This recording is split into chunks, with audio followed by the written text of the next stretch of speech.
The massive chamber stretched out like a cathedral built for giants, and in many ways that was exactly what it was. 47 different species had representatives sitting in the curved rows of seats, each delegation separated by environmental barriers that kept their specific atmospheres contained. Some breathed methane, others required intense heat, and a few existed in conditions that would kill most carbon-based life forms instantly. The Galactic Council had spent thousands of years perfecting this space, making it the crown jewel of diplomatic achievement in known space. Ambassador Karen Walsh sat in the human section, which was located near the back of the chamber. The positioning was not accidental. For 20 years, humanity had occupied these same seats, always in the rear, always treated as observers rather than true participants. She smoothed down her dark blue suit jacket and glanced at the datapad in front of her. The screen showed a single message from Earth High Command, and she had read it so many times that she could recite it from memory. Admiral Peter Grant sat beside her, his military uniform crisp and perfectly pressed. He was a tall man with gray hair and sharp eyes that missed nothing. Every few minutes he would check his own datapad, confirming that the fleet was in position. Everything was ready. They had spent months planning for this moment, running through simulations and backup scenarios. Now they just had to wait for the Council to make their final mistake.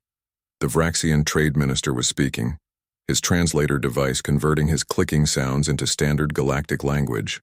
He was complaining again about human trade practices, calling them aggressive and unsuitable for civilized space. Karen had heard the same speech a dozen times before. The Vraxians did not like competition, and human merchants had been winning contracts that the Vraxians considered their birthright. Karen looked around the chamber at the other delegations. The Keltharians sat in their elevated platform, looking down at everyone else both literally and figuratively. The Sarthians occupied a corner section, their ancient representatives barely moving during sessions. The Horvan delegation clicked their carapaces together in what passed for conversation among their species. None of them were paying attention to the human section. Why would they?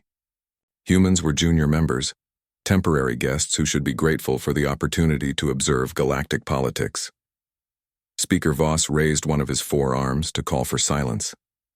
He was a Keltharian, which meant he stood nearly 3 meters tall and had skin that shifted colors based on his mood. Right now he was a calm blue, the color of someone who believed they were completely in control. Karen almost felt sorry for him. Almost. The vote was called on the human petition for full council membership. It was the 8th time humanity had formally requested a voting seat. The first 7 requests had been denied with barely any discussion. This time Karen had presented a comprehensive document, showing every contribution humanity had made to council civilization over the past 2 decades. She had included testimony from other species who benefited from human technology. She had provided economic data proving that human trade had enriched dozens of worlds. She had done everything possible to make an undeniable case. The vote took less than 2 minutes. Denied. Again. Speaker Voss did not even look at the human delegation when he announced the result. His translated voice echoed through the chamber with casual dismissal. Humanity lacked diplomatic maturity. Perhaps in another century they could try again. The council appreciated their enthusiasm, but some things required patience. Karen stood up slowly. The movement caught attention because it was unexpected. Humans did not interrupt council proceedings. They did not make scenes. For 20 years they had been model junior members, always polite, always patient, always hoping that good behavior would eventually be rewarded. Admiral Grant stood as well, followed by the other 8 members of the human delegation. They began gathering their materials with calm efficiency. No rushing, no anger, just people packing up to leave. Speaker Voss finally looked at them, confusion turning his skin a lighter shade of blue. He said something in his native language and his translator caught up a moment later. Ambassador Walsh was supposed to wait for dismissal before leaving. There were protocols. Karen smiled, but it was not a warm expression. She had practiced that smile in the mirror, making sure it conveyed exactly the right message. Polite, professional, and completely finished with this circus, she informed the council that humanity was withdrawing from all agreements, effective immediately. Every treaty, every trade deal, every cooperative research project was canceled. She said it calmly, like she was discussing the weather. Admiral Grant tapped his datapad twice, sending the signal that hundreds of human ships had been waiting for. The chamber erupted. Delegates from dozens of species started talking at once, their translators creating a cacophony of overlapping voices. Speaker Voss tried to restore order, but his voice was lost in the chaos. Several representatives were demanding that the humans explain themselves. Others were insisting that there were procedures for withdrawal that required months of negotiation. A few seemed to think it was some kind of bizarre human joke. Karen walked toward the exit, her delegation following in a neat line. Speaker Voss managed to make himself heard over the noise, declaring that humanity could not simply leave. There were legal obligations, contractual requirements, responsibilities that could not be abandoned. She stopped at the door and turned back to face the chamber. For 20 years she had stood in this room and listened to species after species explain why humanity was not ready, not mature enough, not sophisticated enough for true membership. She had smiled and nodded and filed reports back to Earth describing each humiliation in clinical detail. She had watched as human scientists made breakthroughs that were credited to other species. She had seen human technology adopted across council space with barely a thank you. She had attended ceremonies where the council congratulated itself for being generous enough to allow humans to participate. She told Speaker Voss that humanity had followed council protocols for 2 decades. They had been patient. They had been respectful. They had contributed more to galactic civilization than most species did in their first century of membership. And in return, they had been patted on the head like children and told to wait their turn. She said goodbye to the council members, her voice steady and clear. She told them that humanity would remember this treatment. Then she walked out and the rest of the human delegation followed. Behind them, the council chamber descended into chaos as 47 species began to realize that something unprecedented had just happened. For the first time in recorded history, a species had voluntarily walked away from the Galactic Council, not because they were primitive or aggressive or unsuitable, but because they had decided the Council was not worth their time. In orbit above the Council homeworld, the human diplomatic ship began powering up its quantum drive. Within the hour, every human vessel in Council space would begin the synchronized withdrawal. They were going home, and they were taking everything with them. The HDV Lincoln was the largest diplomatic vessel humanity had ever built, and Captain Lisa Moore stood on its bridge watching the tactical display with satisfaction. Hundreds of green dots were moving across the screen, each one representing a human ship beginning its journey home. They had practiced this maneuver dozens of times in simulation, but seeing it happen in reality was something else entirely. Every cargo hauler, research vessel, military escort, and civilian transport was moving in perfect coordination. There was no confusion, no panic, no scrambling to figure out what to do next. Earth had been planning this withdrawal for 6 months. The communications officer turned in her seat and reported that 17 different council species were sending urgent messages demanding that the human fleet stop and return for negotiations. Lisa told her to ignore every single one of them. Their orders from Earth High Command were crystal clear. No more talking, no more explaining, no more justifying their decisions to species that had never respected them in the first place. They were going home and nothing was going to stop them. Down in the science section of the Lincoln, Dr. Raymond Pierce was packing up his xenobiology laboratory with mixed feelings. He had spent 5 years working in this facility, conducting research that had genuinely excited him. The Sarduvian research team had been pleasant colleagues, and he had enjoyed their discussions about cellular biology and genetic drift. But even they had treated his work as interesting hobby projects rather than serious science. When Raymond had discovered the cure for Rothian cell decay, a disease that killed thousands of Rothians every year, the Council Medical Board had given primary credit to his Sarduvian supervisor. The man had contributed almost nothing to the research, but he was from an established species and Raymond was just a human. Raymond carefully sealed the last container of samples and made sure that every piece of human technology was either packed or disabled. The Council had a habit of copying human innovations without permission, and he was not going to make that easy for them. Every computer system had been wiped clean. Every piece of specialized equipment had its core processors removed. If the Council wanted to continue the research, they would have to start from scratch using their own considerably slower methods. The ship-wide announcement echoed through every corridor. All personnel were ordered to prepare for quantum jump. They were taking the long route home, avoiding every council checkpoint and way station. No stops, no delays, no opportunities for some council official to board their ships and demand explanations. Lisa watched the countdown timer on her screen. The Lincoln's quantum drive was spinning up, creating a harmonic hum that resonated through the entire ship. Every spacer in the galaxy recognized that sound. It meant someone was leaving, and depending on the circumstances, it could mean anything, from routine travel to desperate escape. In this case, it meant something that had never happened before. An entire species walking away from galactic civilization, because that civilization had failed to treat them with basic respect. The timer hit 0, and the Lincoln folded space around itself. One moment, the massive ship was visible on every sensor in the system, a gleaming testament to human engineering. The next moment, it was gone, leaving behind only residual quantum signatures that would fade within minutes. Behind the departing human fleet, Council Space was beginning to understand what it had lost. At Terminus Station, the largest commercial hub in Council territory, Dock Manager Quellen was experiencing the worst day of his career.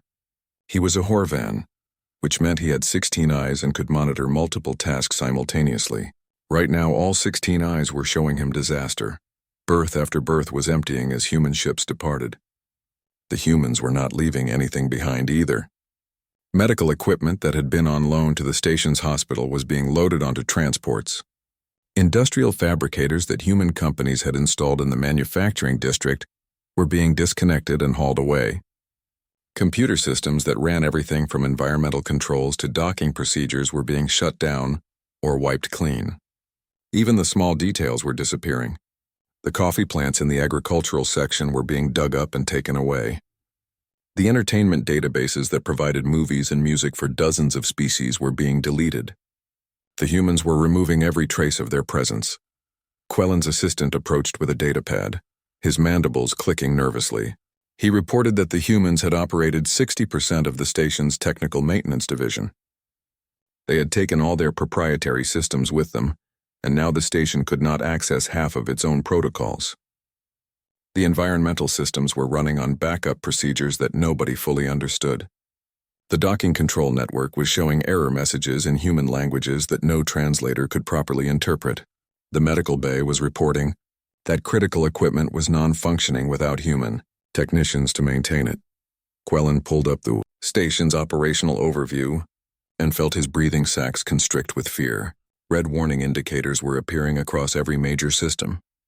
The humans had not sabotaged anything, which somehow made it worse. They had simply removed their technology and their expertise, revealing just how dependent Terminus Station had become on their contributions. The council species that remained did not know how to fix the problems because they had never bothered to learn. Why would they? The humans had always been there to handle it. Quellen ordered his assistant to contact council headquarters immediately. They needed someone in authority to understand what was happening. This was not just about Terminus Station. If the humans had integrated themselves this deeply into one facility, they had probably done the same thing across hundreds of worlds. The council needed to grasp the scope of this catastrophe before it spiraled completely out of control. But at council headquarters, everyone in authority was dealing with their own cascading crisis. The quantum communication network that connected thousands of worlds was experiencing failures. Human engineers had designed most of the protocol architecture, and without them, the system was degrading rapidly. Trade routes that had functioned smoothly for years were suddenly disrupted because human merchant vessels had been carrying nearly half of all interstellar cargo. Medical facilities across council space were reporting shortages of pharmaceuticals that human companies had been manufacturing. Entertainment networks were going dark as human content was pulled from distribution. Agricultural worlds were facing crop failures because human farming techniques had been boosted yields beyond natural levels. On the bridge of the Lincoln, now safely in quantum transit, Lisa allowed herself a moment of satisfaction. For 20 years, humanity had been told they were not ready for true membership in galactic civilization. They had been treated as children who needed guidance and patience and constant supervision. The council had accepted every benefit that humans provided while simultaneously insisting that humanity was not sophisticated enough to deserve respect. Now the council was learning what happened when you took people for granted.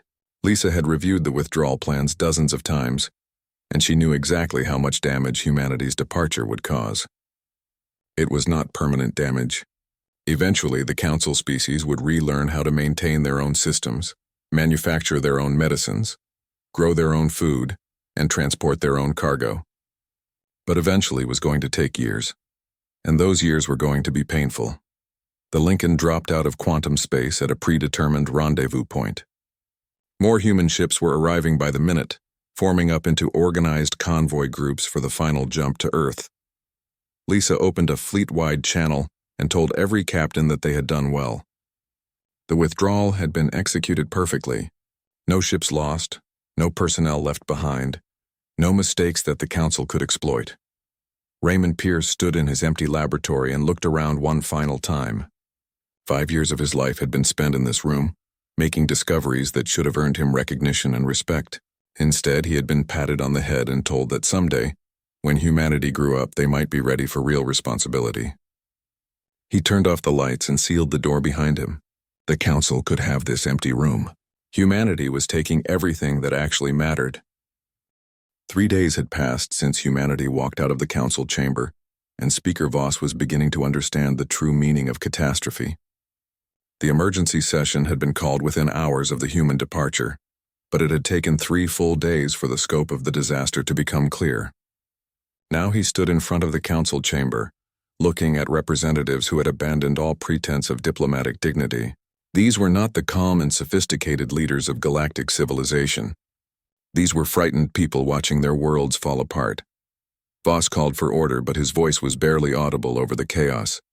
The Mrendari representative was not waiting for permission to speak. She was already shouting about the quantum communication network failures. Her species had designed the original framework centuries ago, but the humans had upgraded and expanded it over the past 15 years. They had improved the protocol architecture, increased bandwidth capacity, and created redundancy systems that made the network incredibly reliable. Now those improvements were failing, and the Mrendari engineers could not understand the human documentation. The technical manuals were written in human languages and mathematical frameworks that made perfect sense to human technicians, but were nearly incomprehensible to anyone else. Horvan Trade Minister stood up without being recognized, his carapace clicking with agitation. He reported that human merchant vessels had been transporting 42% of all interstellar cargo in Council space. That number shocked even Voss, who thought he understood the economic situation. The humans had not just been participating in galactic trade. They had been dominating it through efficiency and reliability. Now those ships were gone, and the entire trading network was collapsing. His homeworld was facing shortages of basic goods because shipments were not arriving on schedule. The Planetharian health coordinator interrupted with news that was somehow worse. Human pharmaceutical companies had been providing treatments for 17 different species-specific conditions. These were not optional medicines or lifestyle drugs. These were critical treatments that kept people alive. The humans had developed them through research that other species had considered impossible or not worth the effort. Now the supply had been cut off completely, and the research databases had been locked behind encryption that Council computer experts could not break. People were dying because there were no alternatives available. Voss tried again to maintain order, but the complaints kept coming like waves crashing against a shore. Human agricultural technology had increased food production on hundreds of worlds. Human entertainment media had become beloved across dozens of species, creating entire industries around distribution and commentary. Human industrial fabrication techniques had revolutionized manufacturing, making products cheaper and better quality than traditional methods. Human computational systems ran critical infrastructure on worlds that had never bothered to maintain their own expertise because the humans were always there to handle it. In just 3 days, the absence of one species had revealed a truth that nobody wanted to acknowledge. Humanity had become the foundation holding Council civilization together, and nobody had noticed because they had been too busy looking down on the young species that had not earned their respect. Ambassador Krell of the Sarthian Collective stood slowly. He was old even by Sarthian standards, which meant he had been alive longer than most species had been spacefaring. His voice was quiet, but it cut through the chaos because everyone recognized his authority. The Sarthians were one of the oldest council members, and their opinions carried weight that younger species could never match. Krell said he had reviewed the historical archives going back 20 years. The humans had submitted 1,643 formal proposals during their time as junior members. These proposals covered everything from technology sharing agreements to infrastructure improvements to joint scientific ventures. The Council had approved 91 of them. Less than 6%. The chamber fell completely silent. Even the species that had been shouting moments before stopped to absorb that number. 6%. For 2 decades, humanity had been trying to contribute to galactic civilization, and the Council had rejected almost everything they offered. Krell continued speaking in that same quiet voice. Humanity had applied for full membership 8 times. 8 formal petitions, each one more comprehensive than the last. Each one had been denied with barely any discussion. The Council had rejected their voting rights while simultaneously incorporating their innovations into every aspect of daily life. Humans had been treated as subordinates while Council civilization became completely dependent on their competence and creativity. Speaker Voss asked what Krell suggested they do. His skin had turned a dark purple that indicated deep distress. He was beginning to understand that this crisis was not going to be resolved with standard diplomatic procedures. Krell said they needed to admit they had made a catastrophic mistake and attempt to repair the damage before it became irreversible. The words hung in the air like an accusation. The Galactic Council did not make mistakes. The Council represented thousands of years of accumulated wisdom and diplomatic experience. Admitting error would undermine the entire foundation of their authority. The Vraxian minister objected immediately. He insisted that the humans were just being emotional and prideful. They would calm down in a few months and realize they needed the Council more than the Council needed them. This was just a tantrum thrown by a young species that did not understand how galactic politics worked. Krell turned to look directly at the Vraxian minister and asked a simple question. What did humanity need from the Council? What resource or service or opportunity did Earth require that they could not provide for themselves or acquire elsewhere? The Vraxian minister opened his mouth to answer and then stopped. He looked around the chamber as if seeking support from other delegates. Nobody spoke. The question hung there unanswered because there was no good answer. Humanity did not need the Council for resources. Earth was rich in materials and had colonies on dozens of worlds. They did not need Council technology because human innovation had surpassed most species in practical applications. They did not need Council protection because the human military was modern and effective. They did not need Council trade networks because human merchants had been building their own relationships across the galaxy. The truth was becoming clear to everyone in the chamber.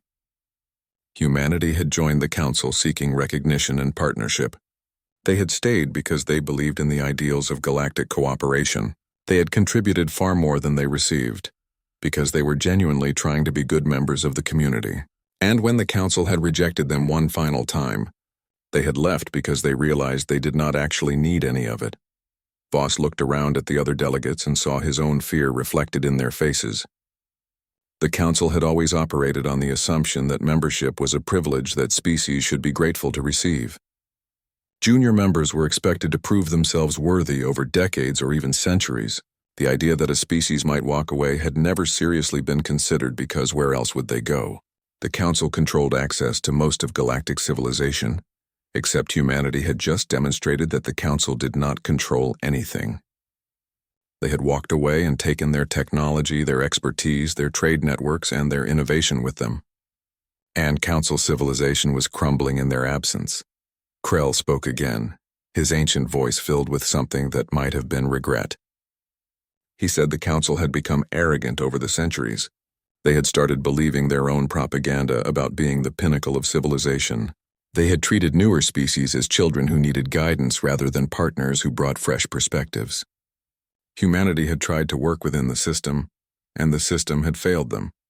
Now the question was whether the Council could swallow its pride and admit fault before the damage became permanent. Voss knew the answer would determine whether the Galactic Council survived the next year. The diplomatic headquarters in Geneva stretched across several buildings, each one designed to handle different aspects of humanity's interstellar relations. Ambassador Karen Walsh stood in the main briefing room facing the Security Council, which represented every major government on Earth.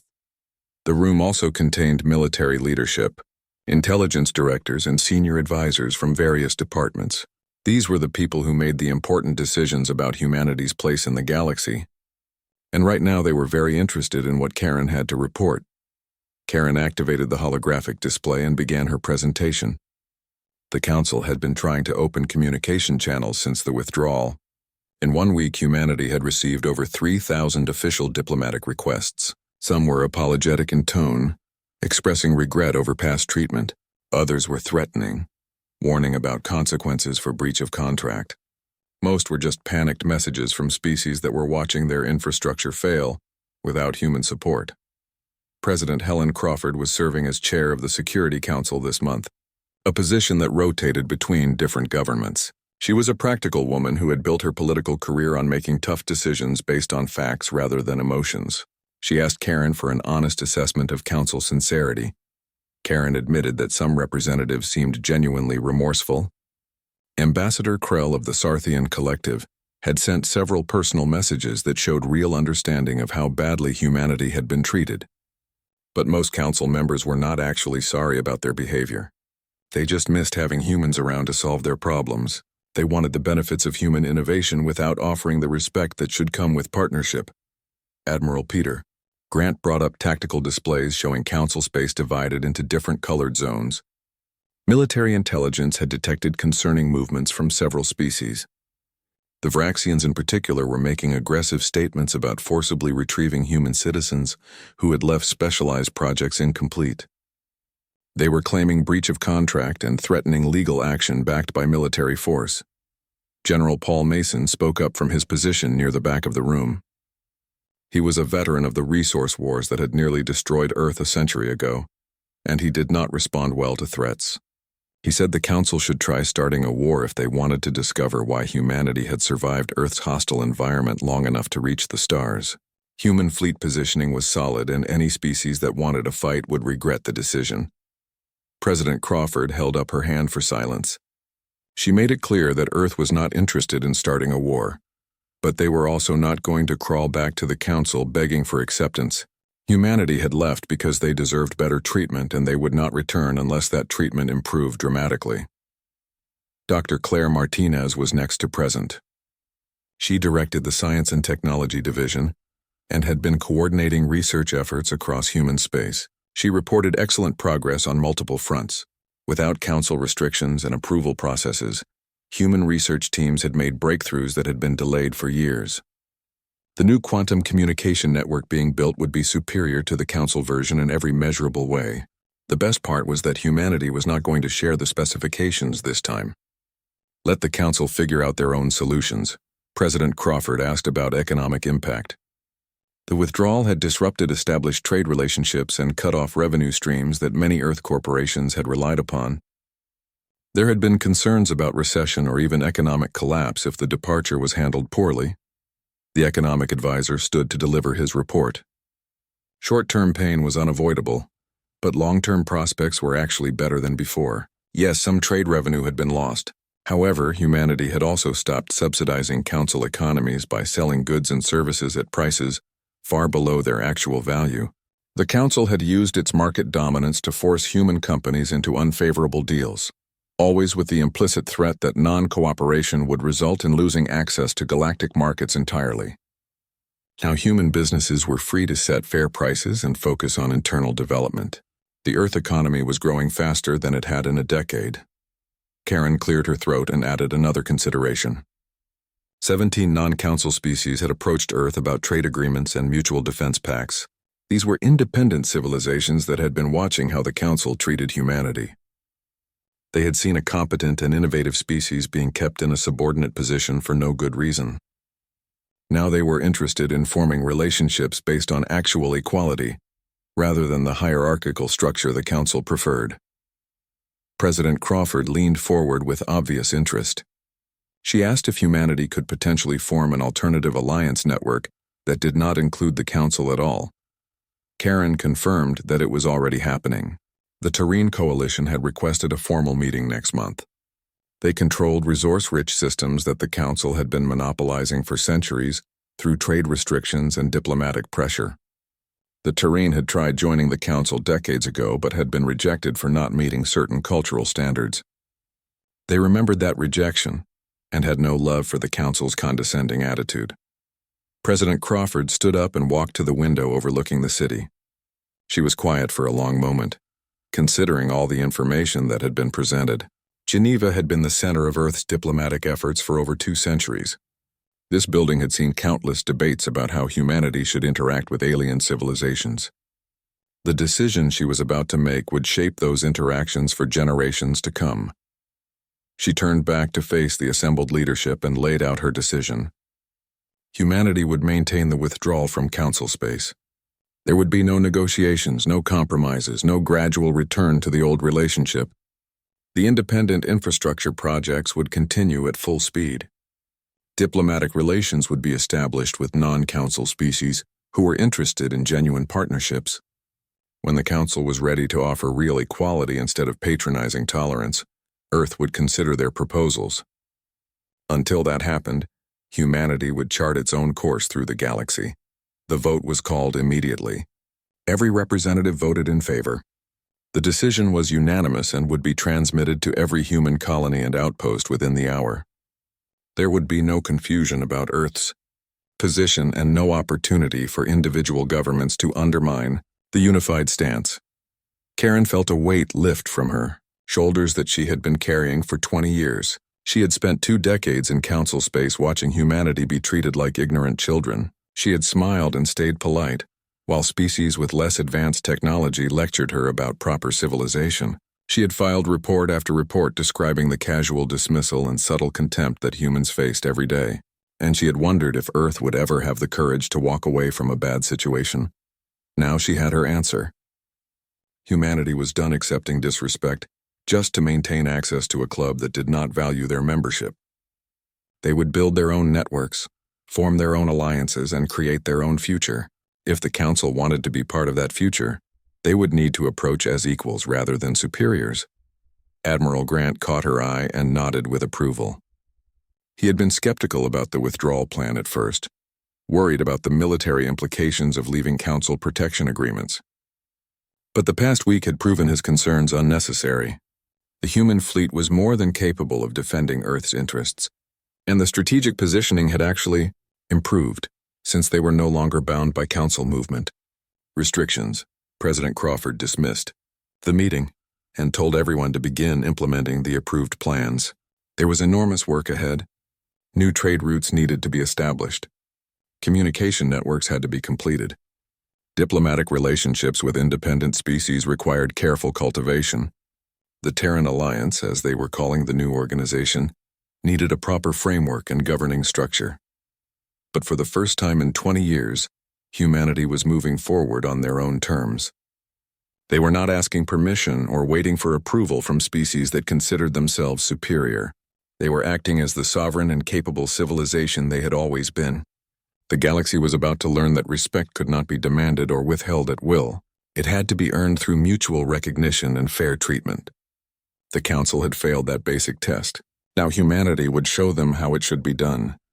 6 months had passed since humanity walked out of the Galactic Council chamber, and the building looked the same on the outside, but everything inside had changed. The casual arrogance that had characterized council proceedings for thousands of years was gone, replaced by nervous tension that made every session feel like a crisis meeting. Speaker Voss stood at his podium preparing to open another emergency session, and he could see the fear in the faces of representatives who had once considered themselves the undisputed masters of galactic civilization. Voss began the session without the usual ceremonial pleasantries. The situation was too serious for pretense. The quantum communication network had experienced 3 catastrophic failures in the past month alone. Council technicians could keep the system running at basic levels, but they could not prevent the cascading errors that kept appearing in subsystems they did not fully understand. Every failure meant hours or even days of lost communication between worlds, and the economic impact was staggering. Ambassador Krell spoke up before anyone else could begin the usual complaints. He had information that was going to make the situation even worse. Humanity had established something called the Terran Alliance, which was a separate interstellar organization with 23 member species. They were offering better trade terms than the Council, superior technology sharing agreements, and most critically, they were offering equal representation regardless of how old a species was or where they came from. The Vraxian minister immediately accused humanity of stealing Council members. His tone was outraged, as if humans had committed some kind of crime by forming their own alliance. Krell turned to look at him with an expression that conveyed exactly how little patience he had left for that kind of thinking. Krell corrected the Vraxian sharply. Humanity was not stealing anyone. They were offering species what the Council should have offered humanity from the beginning: respect, partnership, and fair treatment. 3 Council members were actively considering defection. The Mrindari had already opened formal negotiations about joining the Terran Alliance. They were tired of being treated as junior partners, despite their significant contributions to galactic science. Voss felt his skin shift through several colors as his emotional control slipped. Purple for distress, orange for anger, gray for despair. The Council's credibility was being destroyed, and there seemed to be nothing he could do to stop it. The organization that had maintained galactic order for millennia was falling apart because they had failed to treat one species with basic dignity. Krell continued speaking, his ancient voice filled with a determination that commanded attention. The Council had failed, but failure did not have to be permanent. They needed to send an official delegation to Earth, not to demand anything or lecture anyone about proper procedure, but to negotiate a genuine alliance between equals.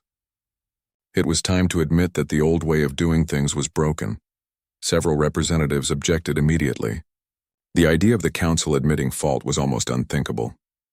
Their entire authority was based on the premise that they represented accumulated wisdom and superior civilization. Acknowledging that they had made a mistake would undermine everything they claimed to stand for. But Krell was unmoved by the objections. He pointed out that their authority was already undermined. Species were leaving or considering leaving. The infrastructure was failing. The economy was suffering. Pretending everything was fine would not make it true. They could either adapt to reality or watch the Council collapse completely. The vote to send a delegation passed after hours of debate.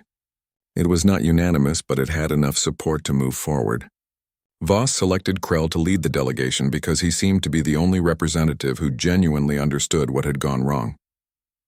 3 weeks later, Ambassador Karen Walsh sat in a conference room in Geneva facing the Council delegation. Krell sat at the head of their group, and his aged features showed something that Karen had never seen from a Council representative before: genuine humility. There was no condescension in his posture.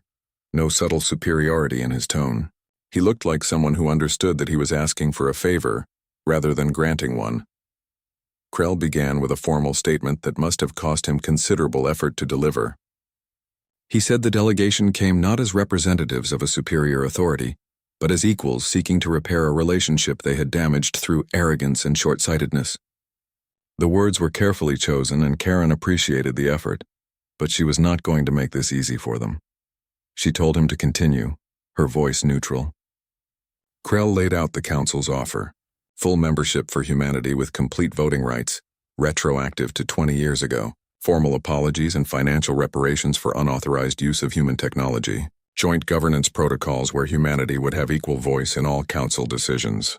It was everything humanity had been asking for and more. Karen asked the obvious question: what did the Council want in return? There had to be something. The Council did not give away power and authority without expecting something back. Krell's response was surprisingly honest. He admitted that realistically they hoped humanity would help fix the mess that had been created by driving them away. But more than that, they hoped to learn from humanity's example. The Terran Alliance had shown the Council what they should have been all along: a true partnership of different species working together rather than an oligarchy of old civilizations, maintaining status by suppressing younger ones. Karen was quiet for a long moment. She needed to consult with her government before making any commitments, but she also needed to be honest with Krell about the situation. Many humans had no interest in returning to the Council. They liked the Terran Alliance. They liked being respected for their contributions instead of being patted on the head and told to wait their turn. Krell said he understood completely. Perhaps that was the real lesson the Council needed to learn. Respect could not be demanded or inherited. It had to be earned, and the Council had failed to earn humanity's respect through 2 decades of dismissive treatment. 4 months of negotiation followed that first meeting. The discussions were difficult because Earth was not desperate for an agreement. The Terran Alliance was thriving, human technology was advancing rapidly without Council restrictions, and trade with independent species was proving highly profitable. The Council needed humanity more than humanity needed the Council, and everyone involved knew it. The final agreement was signed on a cold winter morning in Geneva. Humanity officially rejoined the Galactic Council as a full member with comprehensive voting rights and guaranteed representation in all major decisions. But they maintained the Terran Alliance as a separate entity, and the balance of power in the galaxy had shifted permanently. The Council would never again be the unquestioned authority it had been for millennia. The first session of the new Council era opened with Speaker Voss looking directly at the human delegation, which now sat in a prominent position near the center of the chamber, instead of in the back. He invited Ambassador Walsh to present humanity's proposals for improving Council operations, and his tone made it clear that he expected those proposals to be taken seriously. Karen stood and organized her notes with quiet satisfaction. 20 years of fighting for recognition had taught humanity valuable lessons about standing firm when faced with condescension. The galaxy was learning those lessons now too.